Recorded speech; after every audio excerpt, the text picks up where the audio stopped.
negeri ini akan mencari orang-orang yang berbicaranya tidak bertanggung jawab. Orang yang akan pengkhianat bangsa kita cari mulai saat ini. Dan aku yakin seluruh keluarga saya TNI siap. Tatkala ada korban, maka TNI akan tempur dengan Polri. Jangan main-main. Tidak semuanya mengikuti Panglima. Karena semuanya adalah kebenaran. Dan rakyat sudah marah. Dan insya Allah rakyat sudah siap untuk mati berjuang di jalan Allah Subhanahu wa Ta'ala. Mudah-mudahan kami semuanya.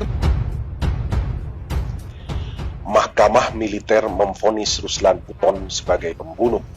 Namun di mata warga, dia seorang pahlawan. Tak peduli masa lalumu kelam, yang penting hari ini kau pahlawan.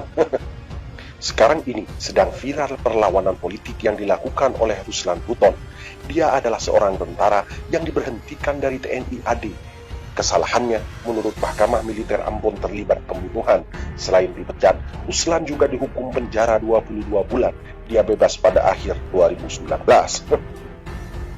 Kalau Mahkamah Militer memvonis Ruslan sebagai pembunuh, tidak begitu halnya di mata warga Kecamatan Lede, Kabupaten Pulau Taliabu, Provinsi Maluku Utara.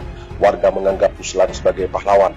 Menurut berbagai tulisan online, termasuk berita fajartimur.com edisi 10 Juni 2018, Ruslan berhasil menghentikan kesewenangan seorang penjahat namanya LG yang dikatakan punya kelompok sadis. Mantan Kapten Angkatan Darat yang berpostur tegap itu saat ini menunjukkan bahwa dia ingin menyelamatkan Indonesia. Tak tanggung-tanggung, dia menulis surat terbuka yang divideokan. Video itu kemudian viral sejak 18 Mei 2020. Di dalam orasi video itu, Ruslan meminta agar Presiden Jokowi mengundurkan diri. Dikutip dari CNN Indonesia, Ruslan berkata, namun bila tidak mundur, bukan menjadi sebuah keniscayaan akan terjadinya gelombang gerakan revolusi rakyat dari seluruh elemen masyarakat, seluruh komponen bangsa dan berbagai suku, ras, dan agama. Gara-gara surat ini, Ruslan berurusan dengan kepolisian. Kemarin, 28 Mei 2020, dia dibawa polisi. Penangkapan ini sangat high profile, sampai-sampai Densus 88 ikut turun. Ada sejumlah pamen polisi dan militer yang mendatangi rumahnya di Desa Wabula, Kecamatan Wabula, Kabupaten Buton, Sulawesi Tenggara.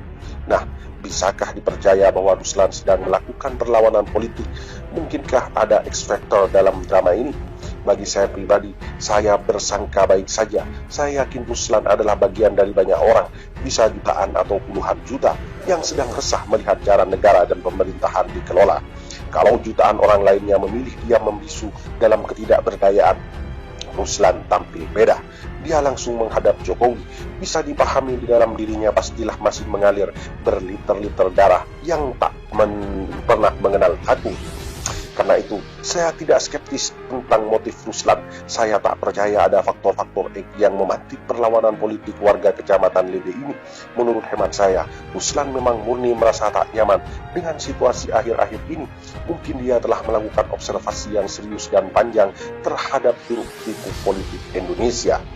Sangat mungkin pula Ruslan telah mengumpulkan banyak catatan buruk tentang penyelenggaraan pemerintahan, misalnya tentang keanehan-keanehan yang terkait dengan investasi Cina, tentang tenaga kerja Cina yang masuk ke negara ini dengan legal maupun tidak legal, tentang utang yang menumpuk, tentang jebakan utang Cina, dan tentang pengaruh Cina yang semakin besar di Indonesia.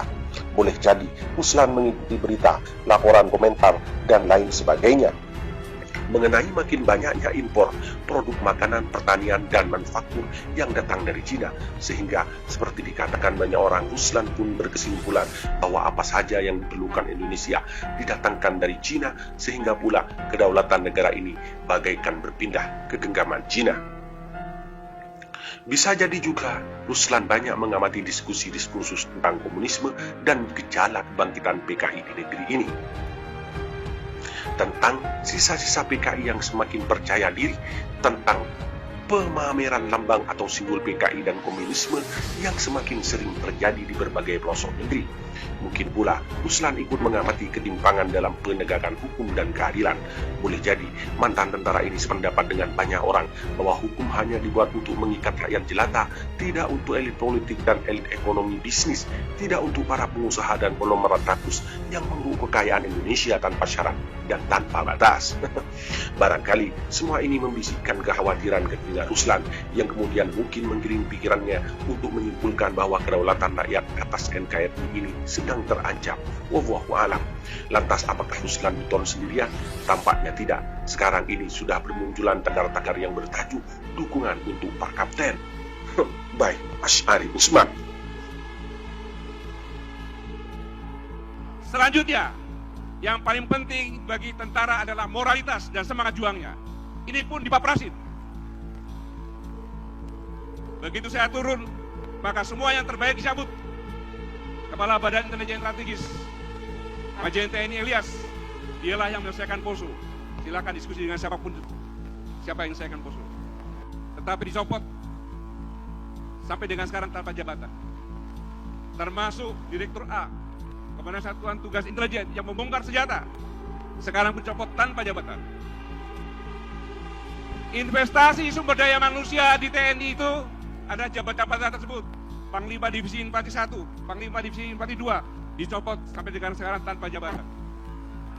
Komandan Jenderal Kopassus masuk Pangdam 13 Merdeka dicopot sampai sekarang tidak ada jabatan.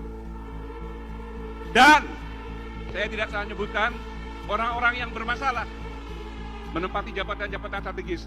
Yang paling penting adalah setiap prajurit bertanya, apa tolak ukur keberhasilan? Padahal prajurit bukan itu yang dicari. Tidak bisa menggantikan TNI dengan cara itu. Karena setiap prajurit TNI, termasuk purnawirawan yang ada di sini, dalam hati nuraninya, dalam pikirannya, bukan mencari harta dan jabatan. Tetapi setiap prajurit TNI yang dicari adalah kapan dan bagaimana supaya saya bisa jadi pahlawan. Tidak mungkin bisa dikerdilkan. Oh, rakyatnya saja berusaha jadi pahlawan di sini, buktinya kok. Apalagi TNI-nya. Merasakan kebangkitan komunis sejak beberapa tahun yang lalu, tadi sudah disampaikan oleh adik satu, sejak dihilangkannya pelajaran PMP dirubah, sejak dihilangkannya sejarah perjuangan bangsa sekarang dihilangkan, Pak. Artinya generasi kita muda sekarang ini sudah tidak tahu sejarah, Pak. Mereka sudah tahu PKI itu masa bodoh, nggak berbahaya. Bagi saya sangat membahayakan. Ancaman PKI, saya bercerita sedikit, Pak. Apakah para pekerja Cina, TKA Cina yang masuk ini bukan merupakan ancaman, Pak? Saya dari Ternate, Pak. Saya di dinas terakhir sebagai komandan kompi di Satuan 732 Raider di Ternate. Setiap saya pulang jam 2 malam penerbangan, di bandara itu hampir penuh dengan orang-orang Cina. Tidak bisa berbahasa Indonesia. Bayangkan, Pak. Saya contohkan satu. Sebentar, Pak. Ini menyangkut kedaulatan negara, Pak. Ya, disingkat, Pak. Kan Ya. Sudah setengah 2 ini. Betul, sedikit saya minta waktunya, Pak. Ini menyangkut kedaulatan bangsa dan negara. Jadi, saya ada kasus ketika saya melaksanakan satgas di Pulau Taliabu. Di situ ada kelompok Cina yang banyak sekali. Ketika saya bertanya kepada kepala desa dan saya panggil 5 orang, saya panggil, tidak bisa berbahasa Indonesia, tidak bisa berbahasa Cina, berbahasa Inggris, dan tidak punya paspor, tidak punya visa. Dan saya tangkap. Malam hari saya didatangin satu letkol polisi, AKBP polisi, satu mayor tentara untuk menebus atau menjemput mereka. Saya tolak dengan ada imbalan satu kantong plastik uang. Saya tolak. Baik, Pak. Baik, Pak. Singkat, Pak. Ya. Sudah Artinya lebih. bahwa negara kita sekarang dalam ancaman, Pak. Negara kita dalam ancaman. Jadi saya mohon harus ada ketegasan dari pemerintah, baik Bapak Fadli, mungkin dibikin dalam bentuk MPR agar